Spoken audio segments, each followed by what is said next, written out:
வாழ்க அன்புடன் வளர்க நன்றி உணர்வுடன் மணிவண்ணன் பிரபஞ்ச சக்தி ஜேர்னி ஆஃப் சோல்ஸ் அப்படின்ற ஆன்மாக்களின் பயணம் அப்படிங்கிறத திரு மைக்கேல் நியூடன் டாக்டர் அவருடைய புத்தகத்தினுடைய கருத்தாக்கம் கருவை நம்ம தொடர்ந்து பார்த்துட்ருக்கோங்க. இன்றைக்கி பார்த்திங்க அப்படின்னா அந்த குமாரா அவங்களுடைய அதேமாரி தெசியினுடைய அந்த உரையாடல் தொடர்ந்துகிட்டே இருக்குது. இந்த வீடியோ இப்போ தான் முதல் தடவையாக பார்க்குறீங்க அப்படின்னா நம்மளுடைய சேனலை சப்ஸ்கிரைப் பண்ணிக்கோங்க. அப்படியே பெல் ஐக்கானை ஆல்னு கிளிக் பண்ணிக்கோங்க. ப்ளேலிஸ்ட்டில் போனீங்க அப்படின்னா நிறைய செய்திகள் இருக்குங்க. உங்களுக்கு தேவையானதை எடுத்து நீங்கள் பயன்படுத்தி கொள்ளலாம். சரிங்களா? இன்றைக்கி நிகழ்வுக்குள்ளே நம்ம போகிறோங்க. அதாவது டாக்டர் அடுத்து என்ன கேட்குறாருன்னா, ஆன்மாக்களுக்கான பாடத்திட்டம் பெரிய பல வகையான அல்லது ஒரு வேறுபட்ட தொகுதிகளாக இருக்குமா அப்படின்றது தோணுது. தெசி, நான் உன்னுடைய பயிற்சியின் மற்றொரு நோக்குக்கு நான் போக விரும்புகிறேன். உன்னுடைய சக்தி வாழ்க்கை படைப்பில் உருவாக்கத்தில் ஒளி, வெப்பம், இயக்கம் இதனுடைய பண்புகள்லாம் பயன்படுத்தப்படுகிறதா அப்படின்னு சொல்லி கேட்குறாரு. அது உடனே திடுக்குற்று, உனக்கு அதை பற்றி தெரியுமா அப்படின்னு சொல்லி அவங்க கேட்குறேன். நீ கூடுதலாக எனக்கு என்ன சொல்ல முடியும் அப்படின்னு கேட்குறாரு. நான் இதனுடன் பழக்கப்பட்டுள்ளேன் என்பது மட்டும்தான் எனக்கு தெரியும். உன்னை அசௌரியப்படுத்தக்கூடிய எதை பற்றியும் நான் பேச விரும்பலை. ஆனால் ஆன்மாக்களின் செயல்களின் விளைவாக ஏதோ சில உயிர்நூல் சார்ந்த விளைவுகளை பற்றி நீ உறுதிப்படுத்துவதை நான் பாராட்டுவேன் அப்படின்னு சொல்லி அவர் கேட்குறாரு அந்த கேள்வியை. உடனே நான் நினைக்கலை அப்படின்னு சொல்லி மட்டும் பதில் சொல்கிறாங்க. அவர் உடனே அடுத்த கொஸ்டின், குமரா, உன்னை பற்றி பெருமைப்படும் எந்த படைப்பை நீ சமீபத்தில் செய்திருக்கிற அப்படின்னு சொன்னேன்னு, நான் மீனுடன் கை தேர்ந்தவள் அப்படின்னு சொல்லி, நான் மீனுடன் கை தேர்ந்தவள் அப்படின்னா உடனே அடுத்தவர் கேட்குறாரு, மேலும் சிலவருக்காகவே உன் மனம் சார்ந்த ஆற்றலுடன் நீ ஒரு முழு மீனை உருவாக்க முடியுமா அப்படின்னு சொல்லி இவர் கேட்குறாரு. என்ன விளையாடுகிறாயா? அப்படியானா நீ எங்கிருந்து துவங்குகிறாய்? நிச்சயமாக முட்டை கருவுயிர்களுடன் உனக்கு தெரியும் என்று நான் எண்ணினேன் அப்படின்னு சொல்லி அவங்க, சரி பார்க்கிறேன், அவ்வளோதான். நீ பாலூட்டுகளுக்காக எப்போது தயாராவாய் என்று நினைக்கிறாய் அப்படின்னு சொல்லி இவர் கேட்குறாரு. பதிலே இல்லை. தெசி, இன்னும் சில நிமிடங்களுக்கு நீ என்னுடன் ஒத்துழைக்க முயற்சித்தால் இந்த விஷயத்தின் மீது என் கேள்விகளுக்காக அதிக நேரம் நான் எடுத்துக்கொள்ள மாட்டேன் அப்படின்னு நான் வாக்குறுதி உனக்கு தர்றேன். நீ அதற்கு ஒப்புக்கொள்வியா அப்படின்னு சொல்லி கேட்குறாரு. பார்க்கலாம் அப்படின்னு சொல்கிறாங்க அந்த தெசிங்கிறவங்க. சரி, அடிப்படையான தெளிவாக்கலின் வழியாக மீன் நிலை வரையில் வாழ்க்கையை விருத்தி செய்ய உன் ஆற்றலுடன் உண்மையில் என்ன செய்கிற அப்படின்னு சொல்லி எனக்கு சொல்லு அப்படின்னு. உயிர் பொருள்களுக்கு சூழ்ந்துள்ள நிலைமைகளுக்குள் நாங்கள் போதனைகள் அளிக்கிறோம். உன் பயிற்சியில் இதை ஒரு உலகத்தின் மீதா அல்லது பலவற்றில் செய்கிறாயா அப்படின்னு சொல்லி கேட்குறாரு. ஒன்றுக்கு மேலாக இந்த கோலங்கள் பூமி வகைகள் என்பதை தவிர நுட்பமாக கூற மாட்டார் அப்படின்னு. அதான் ஒன்றுக்கு மேலாக அப்படின்னு மட்டும்தான் சொல்கிறாங்க.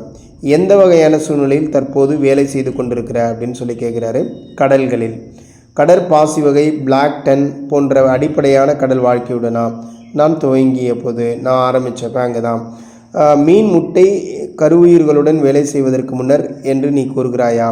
ஆம். அப்படியானால் ஆன்மாக்கள் வாழ்க்கை உருவங்களை படைக்க துவங்கும்போது அவர்கள் நுண்மையான உயிரினங்களுடன் துவங்குகிறார்களா? சிறிய உயிரணுக்கள். ஆம். மேலும் இது கற்றுக்கொள்ள மிகவும் கடினமானது. இப்போ ஆன்மாக்கள் தொடங்குறதுக்கு முன்னாடி அவங்க என்ன பண்ணுறாங்க? சிறிய உயிரணுக்களோடு தொடங்குறாங்களா அப்படின்னு கேட்குறாங்க. ஆமாம், அதெல்லாம் ரொம்ப கடினமானது அப்படின்னு சொல்கிறாங்க. ஏன்?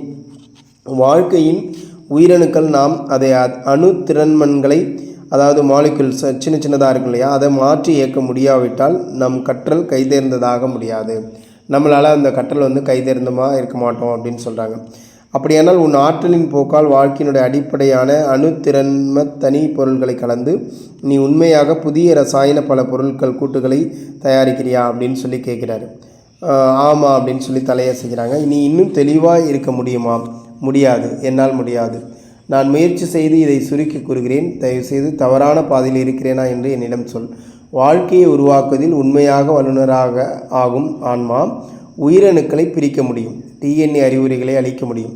ஆற்றல் துகள்களை உயிரணுவிற்குள் புகுத்தி இதை செய்கிறாயா அப்படின்னு சொல்லி கேட்கிறாரு. நாங்கள் இதை செய்ய கற்றுக்கொள்ள வேண்டும். ஆம், ஒரு சூரியனின் ஆற்றலுடன் அதை ஒருங்கிணைத்து அப்படின்னு சொல்கிறாங்க. ஏனென்றால் ஒவ்வொரு சூரியனும் அதை சூழ்ந்துள்ள உலகங்கள் மீது வித்தியாசமான ஆற்றல் விளைவுகளை கொண்டுள்ளது அப்படின்னு சொல்லி சொல்கிறாங்க. அப்படியானால் ஒரு கோளத்தின் மீது தன் சொந்த ஆற்றலுடன் ஒரு சூரியன் இயல்பாக செய்வதுடன் நீ ஏன் குறுக்கிடுவாய் அப்படின்னு சொல்லி இவர் கேட்குறாரு. அது குறுக்கீடு அல்ல. நாங்கள் எது செய்யத்தக்கது என்று கவனிக்கவும் பார்க்கவும் புது கட்டமைப்புகளையும் மாற்றங்களையும் கூர்ந்து ஆராயிரோம் நாங்கள் அப்படின்னு சொல்கிறாங்க. வெவ்வேறான சூரியன்களுடன் நாங்கள் பொருட்களை அவற்றுடைய மிக்க சக்தி நிறைந்த உபயோகத்திற்காக நாங்கள் சீர்படுத்துகிறோம் அப்படின்னு சொல்லி முடிக்கிறாங்க. ஒரு கோளத்தின் மீது ஒரு வாழ்க்கை இனம் உருவாகும் போதும், அதாவது ஒரு கோளத்தின் மீது ஒரு வாழ்க்கை இனம் உருவாகும் போதும் தேர்ந்தெடுக்கவும் ஏற்பு திறனுக்கும் சுற்றுச்சூழல் நிலைகள் இயல்பாக உள்ளதா அல்லது புத்திசாலி ஆன்ம மனங்கள் நிகழ்வதை பழுது பார்க்கிறதா அப்படின்னு சொல்லி கேட்கிறார். அவங்க ரொம்ப மழுப்பலாக அதுக்கு பதில் என்ன சொல்கிறாங்கன்னா, வழக்கமாக வாழ்க்கைக்கு விருந்தோம்புகின்ற ஒரு கோலம் கவனிக்கும் ஆன்மாக்களை கொண்டுள்ளது. நாங்கள் செய்வதெல்லாம் இயல்பானது, நாங்கள் செய்கிறதெல்லாம் ரொம்ப இயல்பான வேலையை தான் நாங்கள் பண்ணிகிட்ருக்கோம் அப்படின்னு சொல்கிறாங்க. பழமையான உலகத்தின் மீது மில்லியன் கணக்கான வருடங்களாக உருவாகி கொண்டிருக்கும் இந்த உயிர்நூல் சார்ந்த வளர்ச்சியின் பண்புகளை ஆன்மாக்கள் எவ்வாறு கவனித்து விளைவுகளை ஏற்படுத்த முடியும் அப்படின்னு சொல்லி அவர் கேட்குறாரு. காலம் எங்களுக்கு பூமி வருடங்களில் கிடையாது. நீங்கள் சொல்கிற மாதிரி காலம் எங்களுக்கு பூமி வருடங்களில் கிடையாது. நாங்கள் அதை எங்கள் ஆராய்ச்சிகளுக்கு பொருந்துமாறு உபயோகிக்கிறோம். நாங்கள் அதை எங்களுடைய ஆராய்ச்சிகளுக்கு பொருந்துகிற மாதிரி உபயோகிக்கிறோம். நம் பிரபஞ்சத்தில் நீ நேராக சூரியன்களை உருவாக்குகிறாயா? ஒரு முழு அளவிலான சூரியனா? ஓ இல்லை, அது வெகு தொலைவில் உள்ளது. பலரின் ஆற்றல்கள் அதற்கு தேவைப்படுகிறது. நான் ஒரு சிறிய அளவு விதத்தில் தான் உருவாக்குகிறேன். நீ என்ன உருவாக்க முடியும்? மிகுதியாக ஒருமுகப்படுத்தப்பட்ட ஜட பொருளின் சிறு கட்டுகள் உஷ்ணப்படுத்தப்பட்டது அப்படின்னு சொல்கிறாங்க. அதை வெப்பப்படுத்தினப்ப அப்படின்னு சொல்கிறது. நீ முடிந்த பின்னர் உன் வேலை எதை போல உள்ளது? சிறிய சூரிய மண்டலங்கள், அதாவது இவங்க சிறிய சூரிய மண்டலங்களை அது போன்றதை உருவாக்குறதா அவருங்க சொல்கிறாங்க. உன் சிறிய சூரியன்கள் கோளங்கள் பாறைகள் கட்டிடங்கள் சந்திரன் அளவில் உள்ளதா? நாம் இங்கு எதை பற்றி பேசி கொண்டிருக்கிறோம்? என்னுடைய சூரியன்கள் கூடைப்பந்துகள் அளவுடையது, கோளங்கள் கோழிக்குண்டுகள் நான் மிக சிறப்பாக செய்யக்கூடியது அதுதான். நீ ஏன் சிறிய அளவு விதத்தில் இதை செய்கிறாய்? பயிற்சிக்காக. அதனால் நான் இன்னும் பெரிய சூரியன்களை உருவாக்கலாம். போதுமான அளவு அழுத்தத்திற்கு பின்னர் அணுக்கள் படீரென வெடிக்கும், சுருங்கும். ஆனால் உண்மையில் நான் தனியாக பெரிதான எதையும் செய்ய முடியாது. நீ என்ன சொல்கிற அப்படின்னு சொல்லி கேட்கிறார். சிறந்த விளைவுகளுக்காக எங்கள் ஆற்றலை இணைப்பதற்கு நாங்கள் சேர்ந்து வேலை செய்ய கற்றுக்கொள்ள வேண்டும். நாங்கள் எல்லாருமே சேர்ந்து வேலை செஞ்சால் மட்டும்தான் அது ஒரு சிறந்த ஆற்றலாக இருக்க முடியும் அப்படின்றாங்க. நல்லது. பௌதீக பிரபஞ்சங்களை விண்வெளியுமே உருவாக்க முழு அளவிலான வெப்ப அணுக்கருவிகளை யார் வெடிக்க செய்கிறாங்க அப்படின்னு சொல்லி கேட்குறாரு. மூல முதலிடம் முதியோர்களின் ஒருமுகப்படுத்தப்பட்ட ஆற்றல். இது எங்கேருந்து வெடிக்க வைக்கப்படுகிறது அப்படின்னா அதனுடைய மூலத்திலிருந்து அந்த இது நடக்குது. அது முதியவங்களுடைய ஆற்றல் அப்படின்னு சொல்கிறாங்க. ஓ, எனவே மூல முதலிடத்திற்கு உதவி இருக்கிறதா? நான் அவ்வாறு நினைக்கிறேன். குமராவும் அவளுக்கு மேலான ஆன்மாக்களும் ஏற்கனவே வல்லுநராக இருக்கும்போது பிரபஞ்ச பொருளையும் இன்னும் சிக்கலான வாழ்க்கையும் உருவாக்க உன் ஆற்றல் ஏன் கடும் முயற்சி செய்து கொண்டிருக்கிறது அப்படின்னு சொல்லி கேட்குறார். அவர்களுடைய சாதனை புரிந்த ஆற்றலை முதியோர்களுடன் இணைக்க அவர்கள் விரும்புவது போல நாங்கள் அவர்களுடன் சேர எதிர்பார்க்கப்படுகிறோம். நாங்கள் அவங்கள்ட்ட எல்லாம் சேரணும் அப்படின்னா இதையெல்லாம் நாங்கள் செஞ்சு அதில் கை தேர்ந்தவராக ஆகும்போது நாங்கள் அவங்களோட இணையக்கூடியவங்களாக இருப்போம் அப்படின்றதுக்காக சொல்கிறாங்க. அப்போது என்னென்னா அந்த படைப்பு கேள்விகள் அப்படிங்கிறது எப்பயுமே முதல் காரணத்தை வெளிவர செய்து நம்முடைய நட்சத்திரங்கள் கோளங்களுடைய பிறப்பை ஏற்படுத்தணுன்னே படீரென வெடிக்கும் விண்மீன் ஒரு விபத்தா அல்லது ஒரு புத்தியுள்ள ஆற்றலால் திட்டமிடப்பட்டதா அப்படின்னுலாம் தெசியை போன்ற வாடிக்கையாளர்களை நான் கேட்குறப்ப அவர்கள் இன்னும் பெரிய தேவலோக திரள்களை உருவாக்க எண்ணாவிட்டால் சிறிய அளவிலான மாதிரி படிவங்களுடன் ஆன்மாக்கள் அல்லது ஆற்றல் பொருட்களின் சங்கிலி தொடர் எதிர்விளைவுகளை எல்லாம் ஏன் பழகணும் அப்படின்னும் அப்போ என்னையே நான் கேட்டுக்கிறேன் அப்படின்னு சொல்கிறார். ஏன் இதெல்லாம் அவங்க பழகணும் அப்படின்னு சொல்லி கேட்டுக்கிறாரு. படைப்பினுடைய ஆற்றல்களை இன்னும் கூடுதலாக அவங்க எவ்வாறு எடுத்துகிட்டு போக முடியும்? அதேமாரி அது 6க்கு மேலாக உள்ள எந்த வாடிக்கையாளர்களும் என்னிடம் இருக்கவில்லை. ஆன்மாக்கள் முன்னேற்றமடைந்தால் கோலங்களில் பிறப்புடன் ஆன்மா உபயோகத்திற்கு பொருத்தமான இன்னும் உயர்ந்த அறிவு திறமையுள்ள வாழ்க்கை உருவங்களுடையும் அவங்களுடைய வளர்ச்சியோடும் இந்த ஆன்மாக்கள் தங்களை ஈடுபடுத்திக் கொள்வதெல்லாம் நம்ம பார்க்கலாம் அப்படின்னு சொல்லி முடிக்கிறாரு.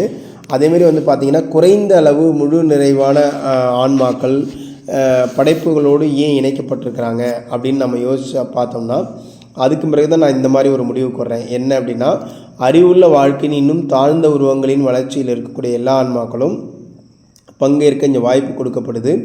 ஆன்மாக்கள் பௌதீக உருவத்தில் மனித உடல் ஏன் எடுக்கிறாங்க அப்படின்னா காரணத்துக்கு கூட அவங்க இந்த கொள்கையை தான் பயன்படுத்தக்கூடும். அவங்களுடைய மூல முதல் அப்படின்னு அழைக்கக்கூடிய ஒப்பு உயர்வு அற்ற அறிவுத்திறன் இந்த பிரபஞ்சங்களை பிறப்பிக்க அவங்களுடைய ஆற்றலை கலந்து ஒன்றாக்கவும் இந்த படைப்பு அவர்கள் முதியவர்கள் சொல்கிறாங்க இல்லையா, அவங்களுடைய சேர்க்கையினால் உருவாக்கப்படுவதாக இந்த திசை வந்து நம்மக்கிட்ட சொல்லலாம். அப்போ மறுபிறப்பெடுக்காத முதிய ஆன்மாக்களின் சேர்ந்த சக்தியை தான் அவங்க விவரிக்கிறாங்க அப்படிங்கிறத நான் வந்து என்னுடைய எண்ணமாக இருக்குது அப்படின்னு சொல்கிறாரு. அதுமாரி இது வந்து ரொம்ப புதிதான விஷயம் அல்ல. ஏன்னா ஒரு தனிப்பட்ட கடவுள் அப்படிங்கிறது இங்கே இல்லை. எந்த கருத்து என்னுடைய கருத்து இந்தியாவில் சமண சமயத்தை சார்ந்த அந்த மத பிரிவினருக்குடைய தத்துவத்தை சொல்லலாம். சித்தர்கள் என்று அழைக்கப்படுற முழுமையற்ற குறைபாடற்ற ஆன்மாக்கள் பிரபஞ்சம் சார்ந்த படைப்பவர்களின் தொகுதியாக இருப்பாங்க அப்படின்னு சமணர்கள் நம்புகிறாங்க. அது மாதிரி இந்த ஆன்மாக்கள் இதற்கு பிறகு மறுபிறப்பிலிருந்து முழுமையாகவே விடுவிக்கப்படுறாங்க அப்படிங்கிறதும், அதே மாதிரி அர்கத் அப்படிங்கிற முன்னேற்றமடைந்த ஆன்மாக்கள் இருக்கிறாங்க. இவர்கள் இன்னும் 3 தாழ்ந்த தரத்தில் உள்ள பரிணாம வளர்ச்சி அடைந்த ஆன்மாக்களுடனும் மறுபிறப்பு எடுப்பவர்கள். சமணர்களுக்கு மெய்மை தான் தோன்றியானது அப்படின்னும் முடிவில்லாதது அப்படின்னும் சொல்கிறாங்க. அதையும் போல் பார்த்திங்க அப்படின்னா சித்தர்களுக்கு படைப்பவர் தேவையில்லை. சித்தர்களாக இருக்கிறவங்களுக்கு படைப்பவர் தேவையில்லை. ஒரு தலைவரால் உருவாக்கப்பட்ட அந்த இயக்குநர்களுடைய தெய்வீக வாரியத்தை தான் ஆதரிக்க பெரும்பாலான இந்த கீழே நாட்டு தத்துவங்கள்லாம் வந்து சமண மதத்தினுடைய இந்த கொள்கையை மறுக்கின்றனர். நிறைய பேர் இதை மறுக்கிறாங்க. இதே கருத்தை மேலை நாட்டு மக்களும் வச்சிருக்கிறாங்க. சில வாடிக்கையாளருடன் சுருக்கப்பட்ட காலங்களில் பலதரப்பட்ட விஷயங்களை தொடர்ந்து பேச நான் வந்து சாத்தியம். அப்போல்லாம் என்ன அப்படின்னா, ஆன்மாவினுடைய அண்டத்திற்குரிய பயிற்சியை பற்றியும் அவள் பேசும்போது மற்ற உலகங்களின் மீது புத்தியுள்ள வாழ்க்கை இருப்பதையும் தெசி குறிப்பிட்டான். அப்போ நம்மளுடைய சிலருக்கு என்ன ஒத்துக்கணும் அப்படின்னா, ஆன்ம வாழ்க்கையை பற்றி மற்றொரு நோக்கை இது கொண்டு வருது. என்ன அப்படின்னா, சிறிய இந்த வந்திருக்கிறவங்களே சிறிய சதவீதம் வழக்கமாக முதியவர்கள், அதேமாரி முன்னேற்றமடைந்த ஆன்மாக்கள் மற்ற உலகங்கள் மீது விந்தையான மனிதர்கள் இல்லாத புத்தியுள்ள வாழ்க்கை உருவாக்கங்கள் இதெல்லாம் அவங்க கொண்டு இருக்கிறாங்க அப்படிங்கிறதையும், அதே மாதிரி வந்து பார்த்திங்க அப்படின்னா வந்து இந்த திசைக்கு வந்து நீண்ட காலத்துக்கு முன்னாடியே அனுபவங்கள் இதில் இருந்திருக்கு அப்படிங்கிறதையும் நான் பார்த்து வியந்தேன் அப்படின்னு சொல்கிறார். அதாவது இந்த ஆன்மாக்கள் அப்படிங்கிறது வந்து பார்த்திங்க அப்படின்னா என்ன சொல்லலாம் அப்படின்னா, அடுத்து அந்த திசையை பற்றி கேட்டுகிட்டே இருக்காங்க. நீ என்ன பண்ணிகிட்ருக்க, அடுத்து அங்கே என்ன பண்ணுறீங்க அப்படின்னு சொல்லி கேட்குறாரு. இப்போ நம்ம ஏதோ அங்கே வந்து என்னமோ பண்ணுறாங்களே, என்ன பண்ணுறாங்கன்னா, நாங்கள் ஒரு புதுசாக உருவாக்கிட்டுருக்கோம், விண்மீன்களை உருவாக்குறோம். அந்த அதனுடைய உயிரை உருவாக்குறாங்க. எதுலேருந்து சின்ன சின்ன சூரிய மண்டலங்கள் அது போலலாம் நான் உருவாக்குறேன் அப்படின்னு சொல்கிறாங்க. அப்போ இவர் உடனே கேட்குறாரு, ஓ பெரிய பெரிய சூரியன் அப்படின்னா, இல்லை சின்ன சின்ன பால் அளவில் நான் பண்ணிகிட்ருக்கேன். இது வந்து எதால் வெடிக்க வைக்கப்படுது அப்படின்னா, இந்த முதியவர்களுடைய சக்தியால் வெடிக்க வைக்கப்படுது அப்படின்னு சொல்கிறாங்க. அப்போ இந்த மாதிரி தான் இந்த ஆன்மாக்களுடைய படைப்புகள், அவங்க வந்து அந்த படைப்புகளை தங்களை ஈடுபடுத்திக்கிறாங்க. இந்த பிறப்பு இல்லாத காலகட்டங்களில் அவங்க அந்த படைப்புகளில் ஈடுபடுத்திக்கிறாங்க. நிறைய ஆன்மாக்கள் வந்து இந்த பிறப்பிலிருந்து, அதனால தான் அவர் என்ன சொல்கிறாரு, சமணர்களுடையது வந்து சித்தர்கள் அந்த இதை உருவாக்குறாங்க அப்படின்னு சொல்கிறாங்க. ஸோ அது வந்து அதோடு என்னுடைய கருத்து இவங்க சொன்னதெல்லாம் வச்சு பார்க்கும்போது இந்த கருத்து வந்து எனக்கு ஒத்து போகுது அப்படின்றத இவர் சொல்லியிருக்காரு. சரிங்களா? இப்போ தொடர்ந்து இவங்களுடைய உரையாடல் இன்னும் தொடருதுங்க. ஸோ அதை நாளைக்கு வீடியோவில் நம்ம அதை கேட்கலாம். தொடர்ந்து இணைந்திருந்துங்கள். நன்றி. உங்கள் மணிவண்ணன்.